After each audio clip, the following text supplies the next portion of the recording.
Olá pessoal, sejam muito bem-vindos ao nosso Empreenda Mais Cast. Hoje recebemos a nossa convidada, a professora Lair, professora da Universidade Estadual de Londrina, para a gente falar de um tema bem interessante, né, professora? Sobre consumo.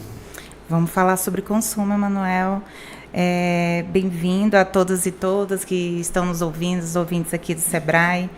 É um prazer estar aqui com vocês hoje para a gente compartilhar um pouquinho do que a gente tem pesquisado, ensinado e visto também no mercado, como as coisas têm acontecido, né? Então, o bate-papo hoje, ele promete. Muito bom.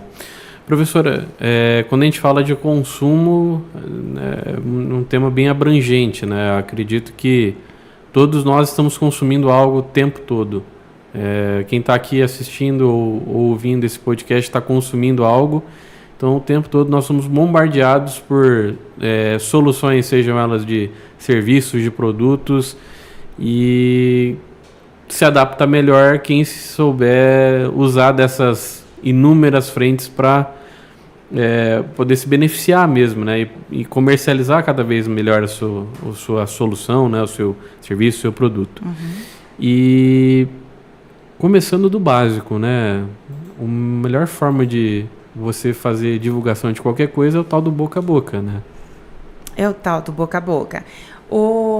É interessante você falar do consumo, porque a gente tem um mau entendimento das pessoas em geral quando a gente fala de consumo. Muitas pessoas pensam que consumo é o processo de pagar por alguma coisa. Mas pagar por alguma coisa é apenas uma etapa do consumo. O consumo, ele é um processo que ele vai envolver você fazer pesquisas prévias, você primeiro descobrir que você tem aquela necessidade, depois você faz pesquisas, depois você procura o melhor local, depois você vai efetivamente ao local para ter essa experiência de compra, pode ser, claro, pela internet também. Você paga efetivamente, depois você utiliza aquele item que você comprou ou você presenteia, e por fim você vai descartar aquele item. Daquilo ali também você pode fazer coleções, enfim. Então o consumo, veja, é um processo muito amplo. E durante toda essa cadeia do consumo, a gente tem o processo do boca a boca, que, como você falou, é muito básico e vai remontar aí os primórdios do marketing, né? Quando a gente fala de boca a boca, a gente fala assim de algo que deu certo para mim e eu compartilho com outra pessoa aquela experiência, seja ela positiva, seja ela negativa. Então, boca a boca tem esses dois lados também. Mas olhando para esse contexto todo, normalmente a gente fala mais do que a gente não gosta do que a gente gosta. Ah, sim, sem dúvida. As pesquisas, elas vão falar para a gente que cada pessoa satisfeita, ela vai falar para 2 até 5 pessoas de uma experiência bacana que ela teve. Mas quando a gente fala de experiências negativas, a gente coloca aí uma multiplicação, porque a gente começa a falar para 9, para 12, para 30, porque são muitos sentimentos, né? Aquele consumidor é um ser humano que tem sentimentos, então ele sente o sentimento de injustiça, ele sente um sentimento de estar sendo prejudicado de alguma maneira, e ele quer fazer isso conhecido para o maior número de pessoas. Se você pensa no boca a boca através das redes digitais, esses números são maiores ainda. Porque aí, se eu falar mal, eu estou falando para todo mundo ali que está nas minhas redes. Não vou nem entrar nesse tema ainda, né? Porque o digital, ele multiplica exponencialmente tudo isso. Muito, Mas, professor, olhando por esse ângulo das pesquisas, né? O que faz? Qual que é o comportamento? O que está por trás disso?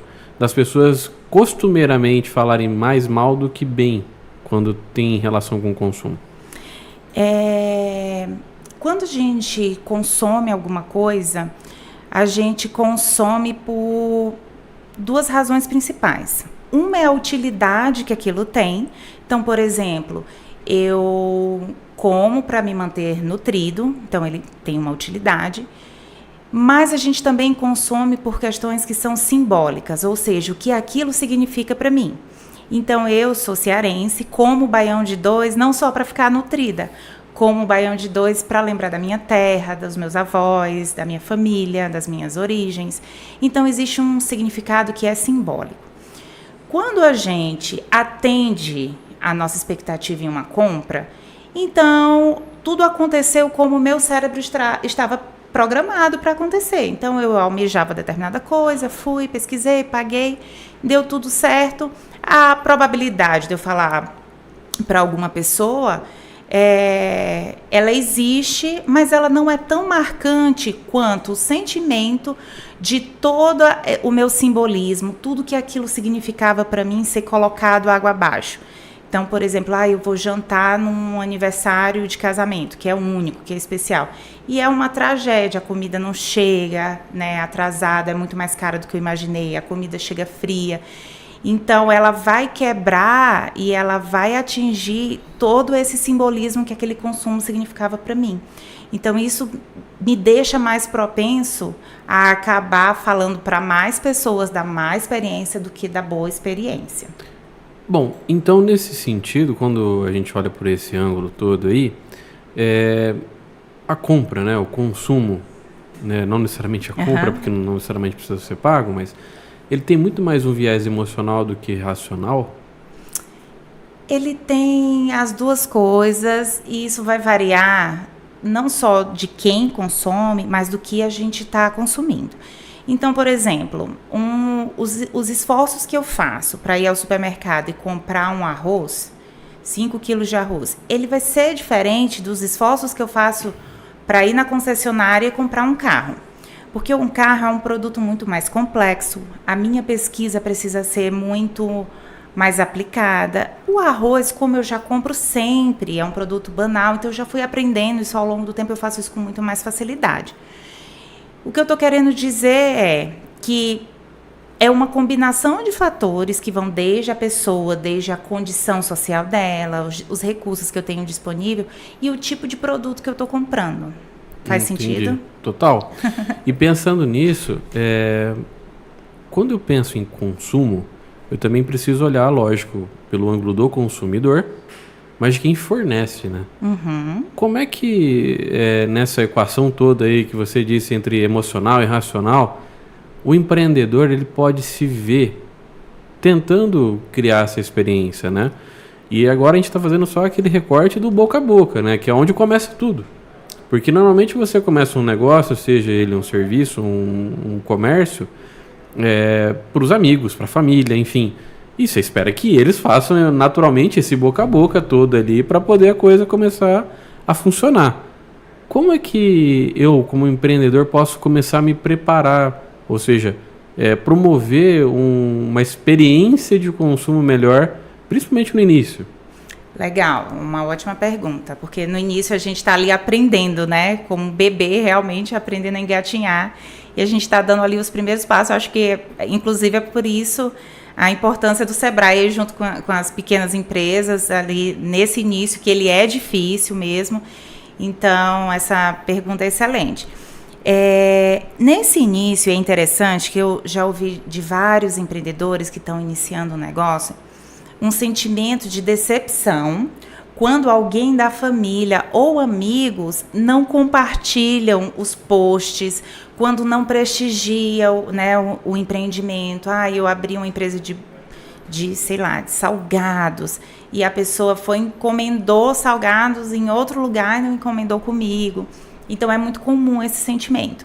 É por isso que é importante a gente amadurecer esse sentimento no intuito de fazendo essa separação entre família, amigos e seus futuros clientes, né? Então, quando a gente vai pensar nesse boca a boca, por mais que naturalmente sim inicie com esse círculo mais próximo, a ideia é ele estar fortalecendo esse boca a boca através de cada cliente, de cada atendimento.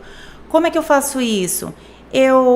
Eu controlo as agendas, salvo o número de WhatsApp, eu tenho lista de clientes. Então, o mesmo cuidado que eu tenho para gerenciar meus materiais, meus insumos, meus equipamentos, eu preciso ter para fazer a gestão desses clientes, porque são eles justamente que vão gerar esse boca a boca e ir criando essa independência da família e dos amigos mais próximos, né? Então, tendo essa expansão. E como é que eu me preparo, né? Agora, falando como no papel do empreendedor, aqui na persona de empreendedor, como é que eu me preparo para as primeiras críticas? Porque elas vêm. Elas vêm. E às vezes vêm daqueles que a gente menos espera, né? Da própria família, dos amigos próximos ali, fala, sei lá, comecei a produzir brownie, aí fala, poxa, mas não ficou tão gostoso, ficou faltando um pouco de açúcar. Como é que eu me preparo para reagir bem a essas, vamos dizer, avaliações não tão positivas? Avaliações não tão positivas, né? Eu acho que uma das primeiras coisas é a maneira como a gente vê a crítica. E eu acho que isso faz muita diferença. Esses dias eu fui fazer uma aula de Zumba, e assim, a faixa etária da aula de Zumba era 65 anos. E as colegas que estavam na aula de Zumba, elas disseram, nossa, Laí, dança à vontade, porque aqui ninguém erra a coreografia, aqui a gente faz performance solo. Então é mais ou menos essa mentalidade de que não é que eu esteja errando, é que não saiu como eu gostaria. E eu posso aprender a partir daquela experiência para aquilo não se repetir e eu fazer melhor de uma próxima vez. Eu acredito também que é muito importante a gente saber fazer uma distinção entre uma crítica que é construtiva e uma crítica que claramente é destrutiva. Então, a gente precisa, principalmente em redes sociais, né, Manuel? Quando a gente pensa no alcance que aquilo tem, em como aquilo expõe as empresas. Então, é preciso você olhar e saber, assim, vale a pena eu dialogar com essa pessoa, não qual que é o objetivo por trás daquela. Então, são coisas que você vai criando maturidade com o tempo que você vai lidando com esse cliente. Mas é importante você saber também que é uma regra do jogo e que a gente nunca vai agradar 100% dos clientes. Pode ser que alguém se desagrade em algum momento. E o que você pode aprender dessa situação? Então, esse aprendizado, ele é mais importante do que as 5 estrelinhas em si. Porque aquele cliente que está te dando um feedback, ele está te dando uma oportunidade de crescer. E isso é importante. Bom, aí a gente faz um parêntese, né, na conversa de consumo e entramos num ponto específico aqui só para aprofundar um pouquinho isso que você comentou agora. A gente fala muito dentro do Sebrae e fora do ar, a gente conversando aqui, né? Você já esteve dentro do sistema, Sim. Sabe bem do que eu vou falar. As pessoas, por vezes, elas entendem que o meu negócio, eu amo esse meu negócio e eu passo a defendê-lo como se fosse praticamente um filho. Então, se qualquer coisa que fale mal do meu negócio, eu não entendo ele como algo construtivo, mas sim como algo destrutivo, onde só estou recebendo aquilo como uma dor mesmo. Eu vou te dar um exemplo. Ontem eu vi um caso de uma pessoa conhecida, que ela foi num salão de beleza, ela tinha um casamento, ela queria fazer um penteado para esse casamento, ela era a madrinha do casamento, e ela não gostou no primeiro penteado que foi feito. Ela reclamou para a pessoa na hora, a pessoa refez, mas ainda assim ela não saiu satisfeita. Aí ela fez o quê? Ela fez o boca a boca digital. Ela entrou no Google e colocou a avaliação dela.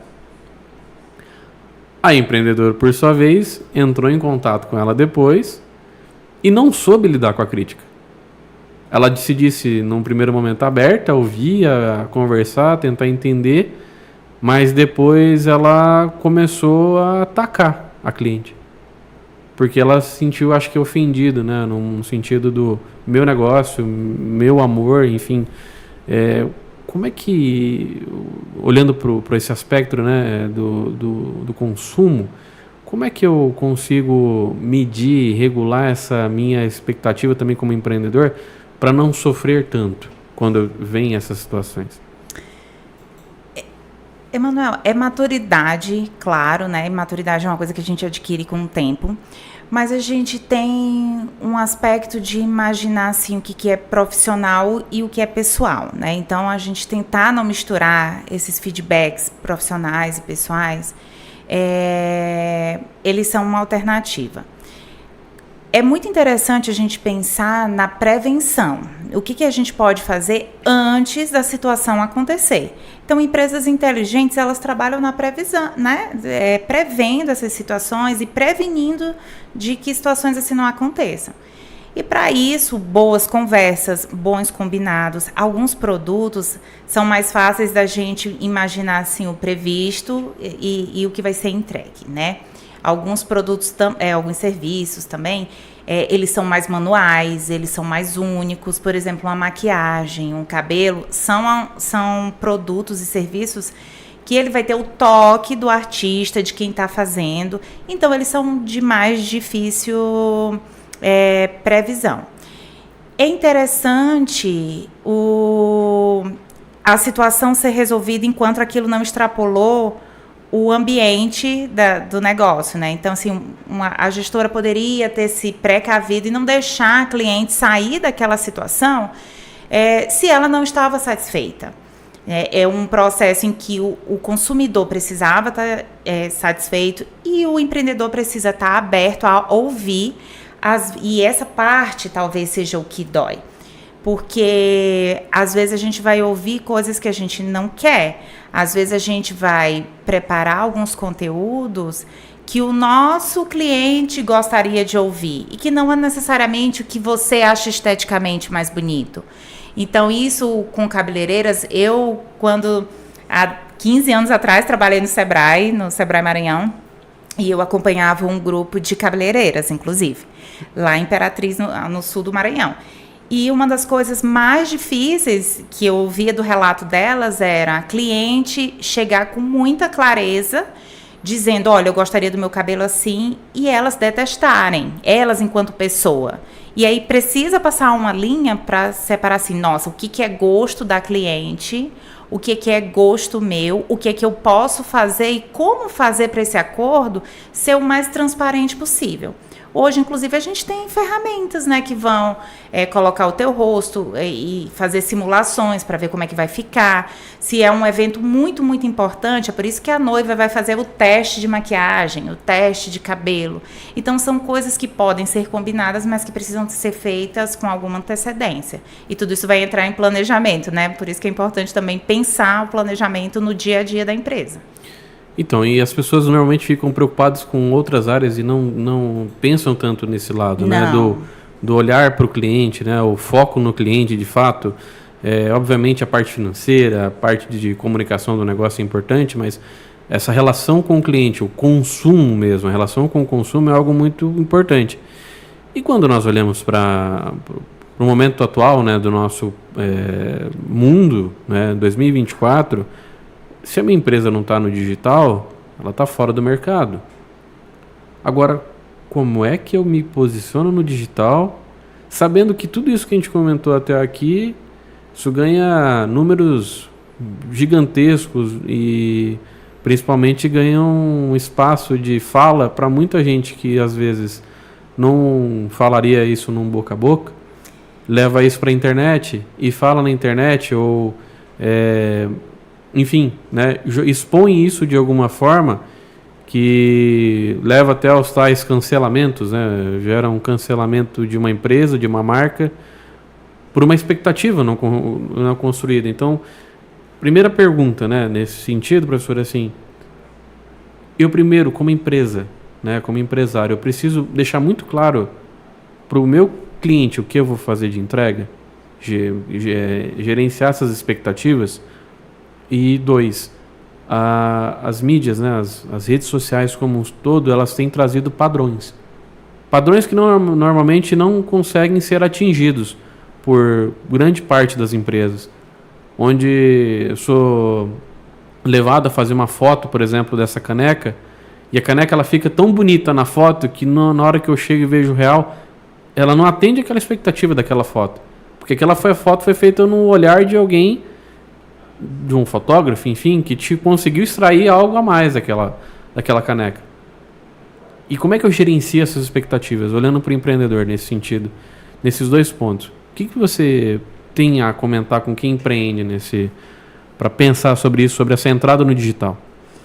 Então, uma das coisas, quando a gente fala de digital, e é interessante porque quem está abrindo um negócio, às vezes ele tem a ânsia de fazer muito, né? Então, eu quero abrir todos os canais possíveis. Então, eu quero abrir meu negócio, já abri um canal no YouTube, já abri já tenho um WhatsApp, eu já tenho um Instagram, eu já tenho um TikTok. E às vezes você sai abrindo vários canais, mas você não consegue se relacionar naqueles canais. Então, por exemplo, não adianta eu disponibilizar no meu Instagram um número de WhatsApp para o meu cliente falar comigo. Esses dias eu tentei agendar um cabeleireiro, se não me engano, e só consegui uma resposta 3 dias depois. Então, uma amiga reclamou a mesma coisa. Ela estava com um grupo de amigas indo para um barzinho, para um restaurante, e tinha lá, faça sua reserva aqui. Só que quando ela falava com a pessoa não respondia. Então, elas chegaram lá para descobrir que não tinha mesa, né? Enfim.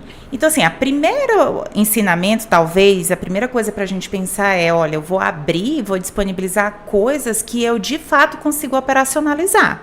É melhor eu ter 1 ou 2 canais que esse cliente vai falar comigo e que, de fato, eu vou me relacionar com eles, eu vou responder. E essa é a grande diferença das redes sociais, tá, Emanuel? Quando a gente pensa aí na história do marketing, por exemplo, e da publicidade e propaganda, essa publicidade ela era unidirecional. Então, a gente tinha a televisão que falava, compre batom, seu filho merece batom. Então, a gente ia lá e comprava batom. Agora, no fluxo de comunicação que a gente tem nas redes sociais, ele é um canal bidirecional. Então, quem quer fazer a propaganda, as empresas, no caso, elas colocam informação, só que esse consumidor, ele vai dar essa réplica também, ele vai alimentar aquela conversa. Então, talvez seja interessante aí o nosso ouvinte pensar quais são os canais mais fortes para ele, e talvez valha a pena investir em 2 do que em 10, se eu fizer esses 2 com excelência e qualidade e conseguir, de fato, estabelecer uma relação com esse meu consumidor. E não adianta ser também uma rede, né? Lógico, tem a parte de comunicação e de relacionamento, sei lá, um WhatsApp, Instagram, um exemplo, né? Mas pensando no Instagram, no TikTok, enfim, não adianta entregar sua propaganda, né? Não.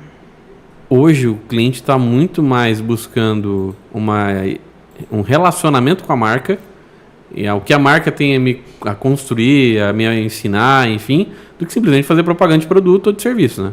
Claro, é isso. Então, as pessoas querem fazer parte de alguma coisa um pouco maior.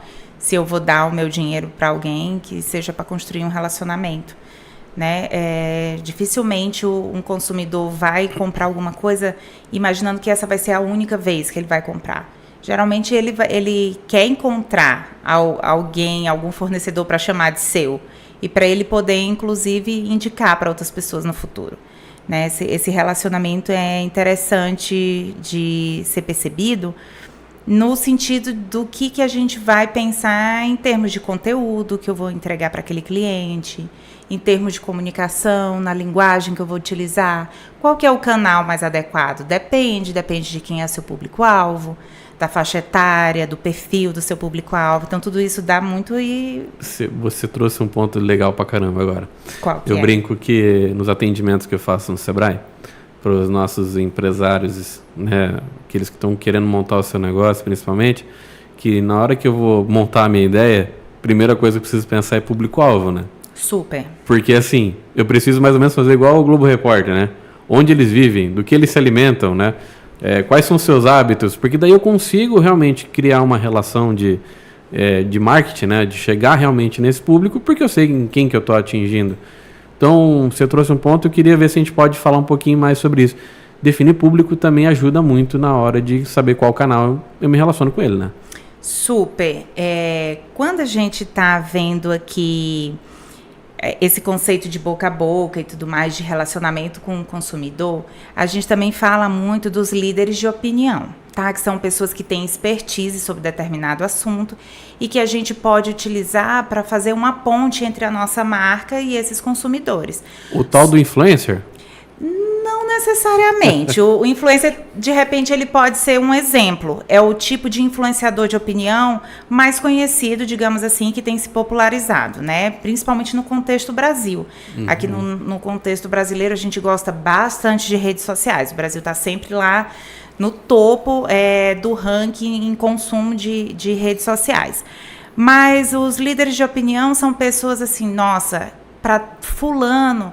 eu vou telefonar porque eu sei que ele vai saber uma boa oficina onde eu possa levar meu carro. Então, a gente sempre tem esses amigos que, às vezes, eu tenho uma amiga que, nossa, preciso comprar um vinho, preciso comprar um queijo, é para ela que eu vou ligar. Então, a gente sempre tem esses amigos que são líderes de opinião, né? Os influenciadores, geralmente, eles conseguem ser líderes de opinião em alguma coisa e tornar isso muito exponencial, né? Ter visibilidade nas redes sociais. Mas quando a empresa vai criar essa ponte entre um líder de opinião, que pode ou não ser um influenciador, e um consumidor final, a gente precisa saber quem que é esse consumidor final. Porque se eu não souber, é como se eu fosse ligar uma ponte de um lugar aonde? Eu não sei onde eu quero chegar, eu preciso entender quem são essas pessoas. Isso vai fazer diferença se eu vou utilizar, por exemplo, se eu vou priorizar o Instagram, o Facebook. Às vezes o meu cliente nem precisa de nenhum canal desse, às vezes ele vai querer sites, para ele é mais interessante, né? A empresa tem um site do que necessariamente uma rede social e mais um WhatsApp que seja ativo e que me responda rápido. Então eu preciso analisar estrategicamente aí esse perfil. Eu acho aí que o Sebrae ele faz isso super bem. Nos cursos, quando a gente vai pensar nessa persona que a gente vai trabalhar nas redes, no meu público-alvo, como é que eu faço essa delimitação, eu acho que se tem um assunto que vale a pena um empreendedor investir tempo e dedicação, é em conhecer o seu consumidor. E quando eu conheço esse consumidor, eu consigo gerar também conhecimento para ele, né? Quando eu tenho aquela necessidade para as redes, né, de gerar conteúdo, eu consigo gerar conteúdo mais alinhado ao cliente. Então, eu acredito que as marcas têm comunicado mais, né? Você poderia trazer algum exemplo para a gente de como as marcas têm gerado conhecimento, né, para os clientes? Hoje eu estava acompanhando um conteúdo de redes sociais, acabou de finalizar, de encerrar a participação brasileira nas Paralimpíadas, e a gente teve um recorde de medalhas, né? E eu estava acompanhando um conteúdo que explicava que pessoas surdas não estavam competindo, né? Porque existe uma espécie de Olimpíadas dedicadas a essas pessoas com deficiência auditiva, né? Que a única deficiência é auditiva. Então, ele explicou todo esse conteúdo de uma maneira muito legal. E é muito interessante porque ele agregou a mim, né, um conhecimento novo, e ao mesmo tempo trouxe um tema contemporâneo. E é bem legal o empreendedor entender também que nesse processo da gente gerar conteúdo para o interesse ali do meu consumidor, eu também aprendo, né? Quando eu estou construindo aquela pauta, quando eu estou preparando um post, quando eu estou me comunicando, eu estou aprendendo sobre esse produto também. Então, é por isso que a gente precisa estar antenado em estar reciclando conhecimento, em estar fazendo cursos, em estar se atualizando, porque é tudo muito dinâmico, né? As coisas vão mudando. Então, a gente teria, assim, N exemplos para trazer aqui para a mesa de situações que eu preciso estar dialogando, estar conversando, estar conhecendo esse meu público para poder estar me comunicando melhor com ele. Tá, professora, agora então, vamos agora olhar de novo para o empreendedor. Vamos lá. Eu compro, eu faço, eu entrego, eu pago conta, eu vou no banco, enfim, me viro nos 30 para fazer dar certo. Onde é que eu arrumo tempo para produzir conteúdo? O que é a dica de milhões aqui agora para o pessoal? Como é que eu consigo colocar isso na rotina também do negócio? Porque pelo que você falou, faz parte desse planejamento e até do dia a dia do negócio, eu começar a olhar mais para esse comportamento do meu consumidor, né, do meu cliente. Agora, onde é que eu arrumo tempo? Como é que eu crio um planejamento? Como é que eu me organizo para isso? Pelo que eu sei, existem algumas ferramentas, né, para ajudar. Uhum. Me conte. Não, conta aí para mim as ferramentas que tu conhece. Eu acho que o ChatGPT hoje está ajudando bastante, né? A inteligência artificial, falando especificamente de uma ferramenta, né, o ChatGPT, mas acho que tem muitas outras aí que podem dar uma mão para o empreendedor. Mas o que você nos conta? Aí a gente volta para a nossa conversa de que eu preciso saber quem é esse meu cliente quando eu for planejar esse conteúdo. Porque às vezes eu estou sofrendo por antecipação e esse meu cliente nem precisa dessa avalanche toda de conteúdo. Hoje a gente tem vivido algumas ondas, vamos chamar assim, de colocar o pé no freio na quantidade do que é produzido nas redes sociais. Principalmente quando a gente está falando ali de feed, do Instagram, né? Então as pessoas, a gente tem inúmeras pesquisas que vão mostrar que as pessoas olham muito mais os stories, que é muito mais rápido, do que ficam lendo propagandas muito grandes no feed, né? Então, às vezes, eu já me deparei com muitos empreendedores muito angustiados, aí eu não consigo postar todo dia. Mas será que o seu negócio precisa postar todo dia? Será que você consegue desenvolver um outro canal que seja mais efetivo do que aquela postagem? Como é que você consegue colocar isso num prato e balancear de maneira que fique de fato execuível? Porque só estar planejado não adianta, né? O que você falou, a dificuldade é na hora de fazer, é na hora de executar. Então, eu acho que antes mesmo de pensar, e aí o ChatGPT seria uma ferramenta de execução, de colocar a mão na massa, né? O ChatGPT, o Canva, a gente tem N ferramentas que conseguem contribuir com a gente para fazer esses conteúdos. Mas talvez vale a pena a gente revisitar o conhecimento do cliente e que tipo de conteúdo é interessante para ele. Por isso a pesquisa de mercado antes de abrir um negócio, por isso a gente conhecer do nosso cliente, porque às vezes você vai entender que você não precisa desse fluxo todo. Tá? Às vezes você está emocionalmente gastando bastante energia e às vezes você não precisa desse fluxo todo, pelo menos no início, né? Enquanto você pode terceirizar, depois você pode contratar pessoas para estar te auxiliando, enfim. É mais importante, então, de novo, voltando ao que você já tinha comentado, né? Eu ter ferramentas mais efetivas de comunicação com o cliente, como se, por exemplo, você estava querendo agendar a mesa lá no restaurante, que ele te respondesse rápido, do que eu ficar postando conteúdo, né? Era muito melhor. Vamos pensar no que é essencial. Depois a gente pensa no que é adereço. Então, vamos pensar aqui nos nossos ouvintes, por exemplo, que tem um empreendimento na área de restaurantes e bares. Então, um cliente, se coloque como cliente. Eu acho que esse é um exercício interessante de fazer. Você sendo cliente, qual é a sua expectativa de entrar no Instagram dessa empresa e olhar o quê? Olhar o cardápio, olhar o horário de funcionamento, são dados, o espaço, se aceita criança, se não aceita, se é climatizado, se não é. Então, são aspectos que para o cliente isso faz diferença, realmente. Às vezes você está na cabeça com aquela ansiedade de fazer um post de uma costelinha barbecue, que vai ter 5 visualizações e você gastou 30 horas para produzir aquele conteúdo. Talvez fosse mais interessante você gastar essas 30 horas fornecendo o básico ali para as suas ferramentas. No WhatsApp mesmo você conseguiria inserir um cardápio e melhorar essa experiência do seu cliente, quem que vai olhar aquilo, e se relacionando com esse cliente, por que não? Então, são coisas... eu trago mais perguntas do que respostas, no sentido que a gente tem que parar e olhar para o nosso negócio. Cada negócio vai ser único. E aí, vale também aí buscar apoio, né? Para a gente entender individualmente o papel e as necessidades de cada organização. Eu acho que esse também é um diferencial aí do Sebrae, porque ele vai olhar negócio a negócio, gente. Nenhum negócio vai ser igual ao outro, porque o empreendedor muda, né? Então, o empreendedor mudando, a gente já muda boa parte da equação. E também tem um movimento muito grande, né, pensando em tendência agora, de personalização do cliente. Uhum. Onde eu dou uma experiência única para aquele cliente. E se eu realmente estou disposto, né, como você comentou, de fazer coisas mais execuíveis do que necessariamente tipo volume, eu consigo também pensar em personalizar, né? Personalizar e aí agregar valor nessas experiências. Esses dias eu fiz uma entrevista, também tem um podcast chamado Cultura e Consumo Pod, que vai falar sobre aspectos culturais que envolvem o consumo.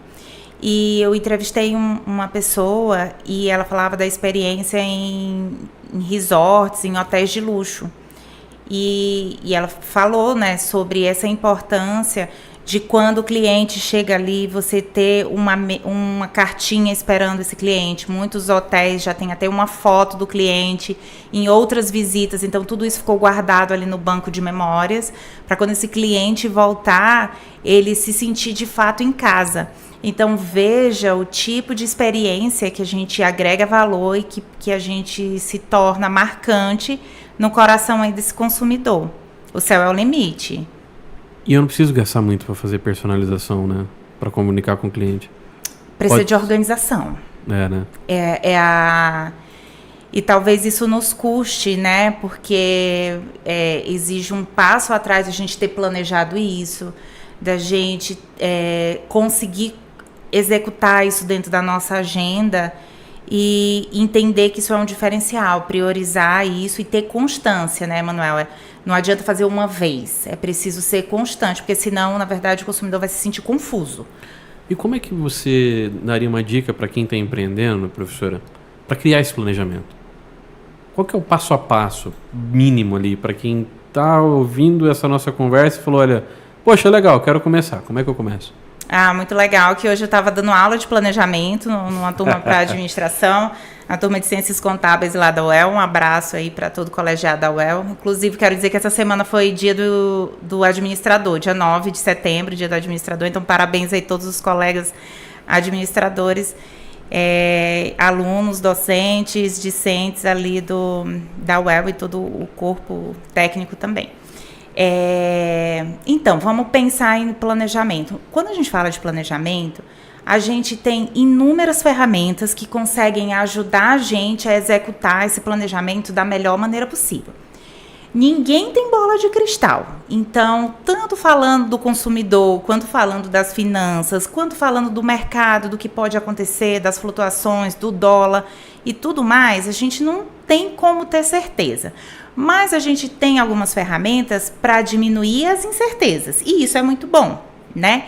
Então, quando a gente fala de passo a passo, a gente está falando assim, olha, primeiramente, conheça o campo que você está empreendendo. Conheça quem é o seu público-alvo, conheça bem o seu produto, conheça bem o seu mercado, a sua cidade, onde você vai vender, os seus canais de distribuição. Isso vai fazer uma grande diferença para você. Depois que a gente faz isso, a gente começa a priorizar. O que eu vou trabalhar primeiro? O que é mais relevante no meu negócio? Qual que é a prioridade? Então, depois que eu penso e que eu planejo, eu começo a estabelecer algumas prioridades, porque eu não vou conseguir fazer tudo. Você mesmo falou, olha, o empreendedor ali que está iniciando, ele é o financeiro, ele é o marketing, ele é o RH, ele é tudo, né? Então, a gente estabelece prioridades. Depois que a gente estabelece prioridades, a gente vai aprendendo com as nossas ações.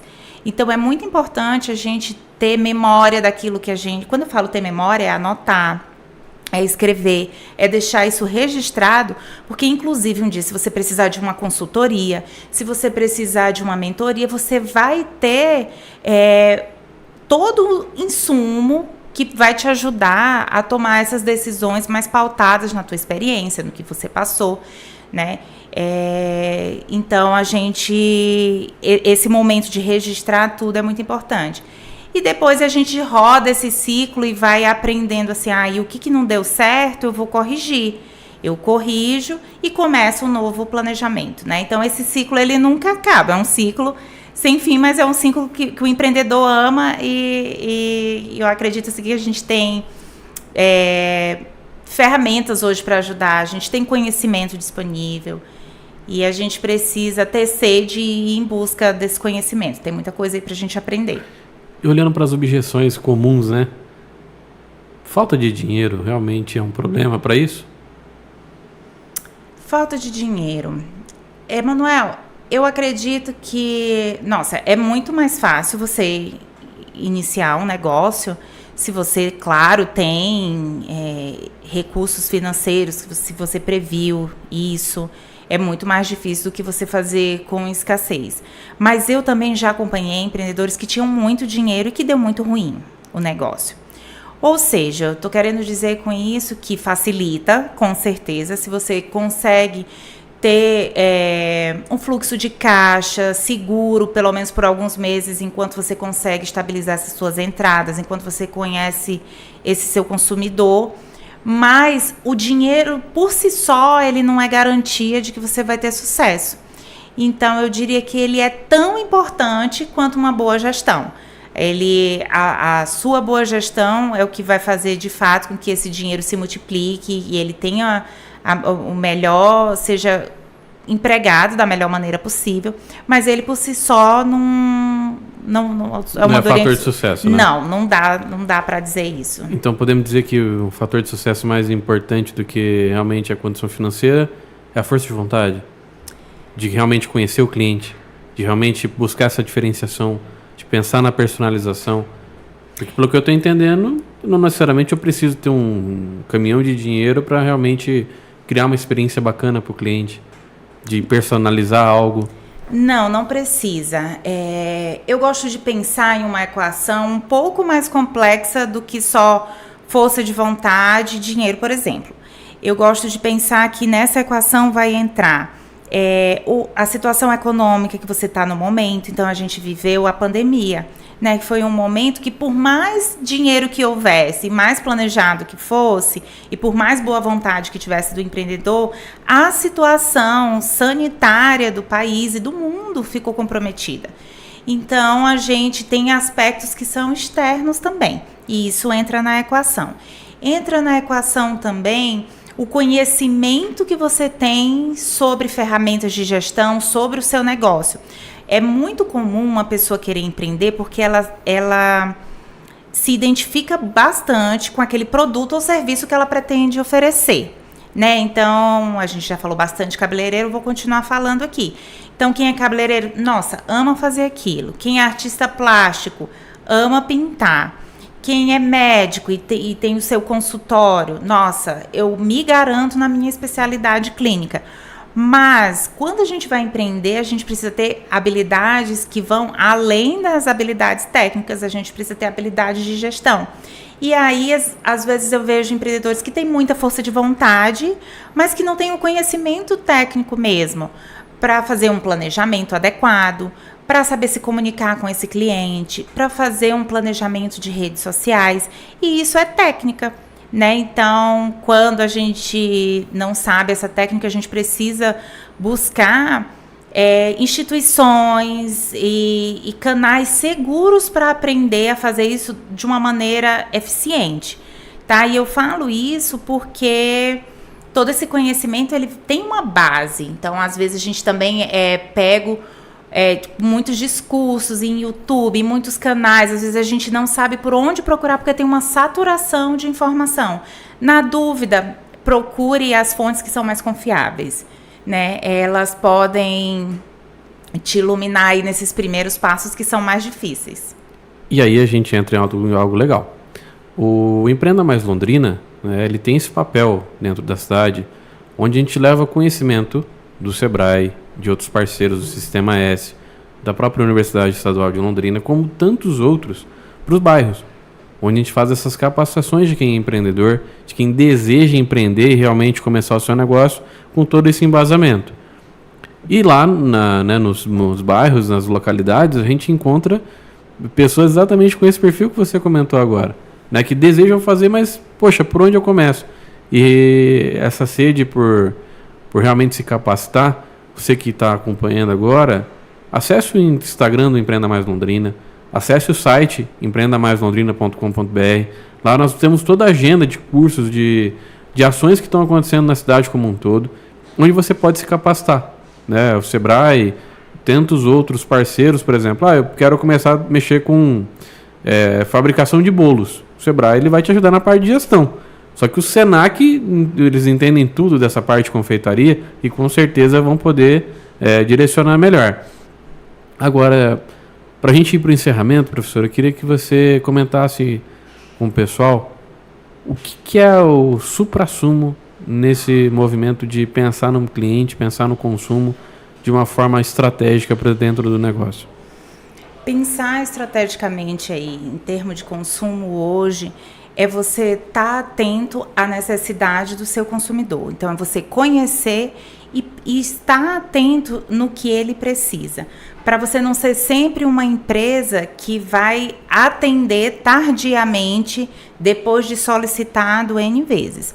Então, eu preciso observar quais são os movimentos, através de outras redes de relacionamento desse meu cliente, de outras coisas que vão delimitar esse perfil dele também, para eu entender assim, nossa, qual que é a tendência desse consumidor, o que ele tá, o que eu almejo que ele vá buscar, para eu tentar me antecipar. Então, hoje, quando uma empresa consegue antecipar uma necessidade do cliente, já trazer aquilo de uma maneira, oferecer um produto de uma maneira exclusiva, você consegue, por exemplo, antecipar um lançamento para um grupo de clientes que eles já são mais fiéis na sua empresa, então você está ali se antevendo, né, a tudo aquilo, as demandas que vão surgir no futuro. E, nossa, conseguir sair na frente, isso aí já é um grande diferencial.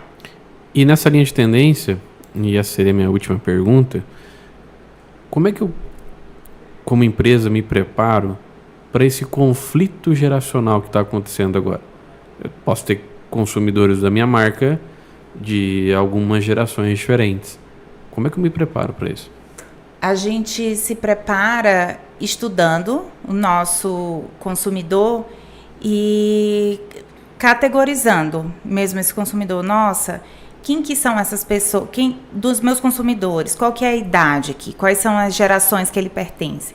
É uma geração X, uma geração Y, uma geração Z?